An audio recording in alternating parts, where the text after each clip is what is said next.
Hi everyone, welcome back to my channel. So today I am doing module 2 of my Hieroglyphics course, and this is the part 2. If you haven't seen part 1, do click the link down below and watch that first and then come back to this one. So part 2 is going to be about the mummification process. I'm going to be discussing the 11 steps, and yeah, I hope you enjoy. So, the mummification process. The Egyptians buried their dead in shallow pits in the desert. The hot and sand naturally preserved the body, and this would remove all moisture from the body. The ancient Egyptians used mummification, but this was costly, so only the wealthy could afford this, which is why the Egyptians buried their dead in the desert, because it was the cheaper alternative. But if you were able to afford it, you could have the full process, which took 70 days. And the 11 steps are as follows. The body is washed and rinsed in the Nile, and this was to purify the body. A cut is made on the left side of the abdomen, the internal organs removed. This includes the intestines, the liver, the lungs, and the stomach. The heart was left in the body, as this was the centre of emotion and intelligence. Lotions, such as palm oil, and preserving fluids used to wash and preserve the inside of the body. The brain was removed through the nose and discarded. Egyptians did not understand the brain's function, so thought it to be a useless organ. The dried organs were wrapped in linen and placed in canopic jars.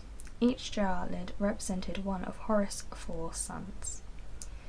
Imseti, the human head, carried and protected the liver. Queb-Esenfuf, the falcon head, carried and protected intestines. Hapi, the baboon head, carried and protected the lungs. Duumatif, the jackal head, carried and protected the stomach. The body was then soaked in a bath of natron, a salt solution, dehydrating the body and left to dry a number of days outdoors. Then, packed with sawdust and rags, the cuts sealed closed with wax.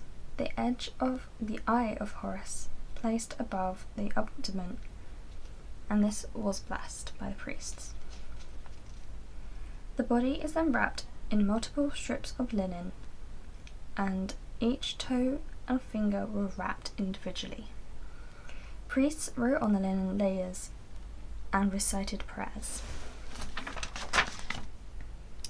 The bandaged body was then placed in a shroud, which was bound with further linen strips. A death mask was placed over the mummy's head, and this was for the Ka to recognise its mummified body.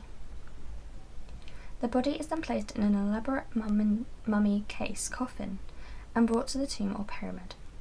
Family, friends and mourners proceeded towards the tomb. The more mourners, the greater the chance for the deceased to enter the afterlife. Before being placed in the tomb, priests would recite a ritual. This allowed the mummy to eat, see, hear and move in the afterlife. This was known as the opening the mouth.